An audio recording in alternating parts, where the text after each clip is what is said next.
Hi, I'm Yasmin Gonzalez, and I'll be presenting on how to help international students transition their diets.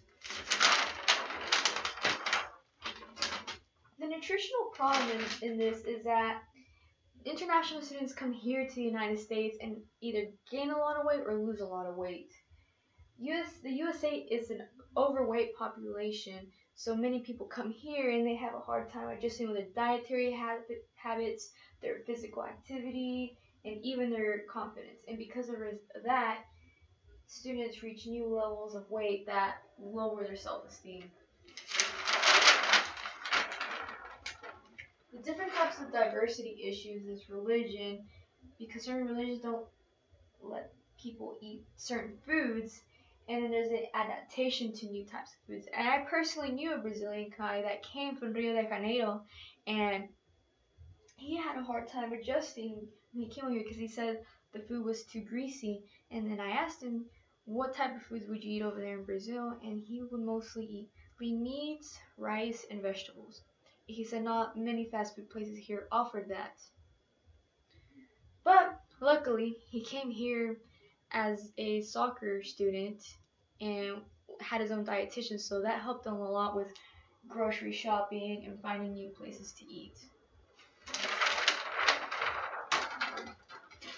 There's existing programs right now, especially the one at the University of Virginia, that offers kosher meals for lunch and dinner, and they also have halal chicken in the resident dining halls.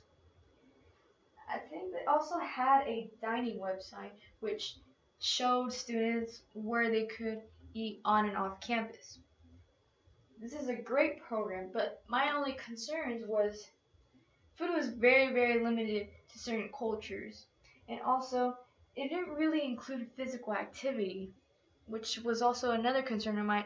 If someone is gaining too much weight, they need to have that diet, and they need to have that physical activity in their life. So I came up with NISP, which stands for Nutritional for International Students Program. It's designed for a smooth transition for international students coming here. So the dining halls would include all categories of food, including Italian, Asian, Indian, Hispanic, just the main categories of food, just to have that variety for our students. The dining website would also help students find different categories of food on and off campus. So you would go into the website, and you could look up Italian food, and it would give you a list of Italian foods on and off campus. And finally, a good pointer is giving students access to borrow bikes. So the students would come, borrow a bike. Of course, we would have to type them into the system because as the semester ends, they need to bring back the bike.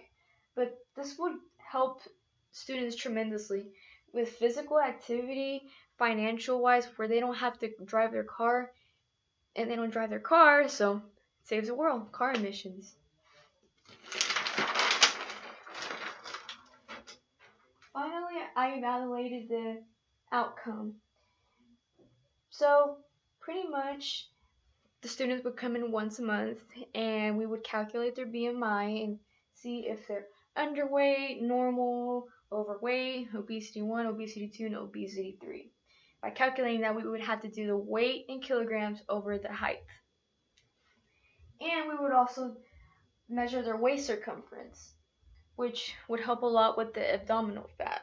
The only problem with this measurement is that the BMI, if it's over 35, it's really not, it has very little value in patients, and also it varies a lot with males and females, but it would be very good to figure out for the abdominal fat.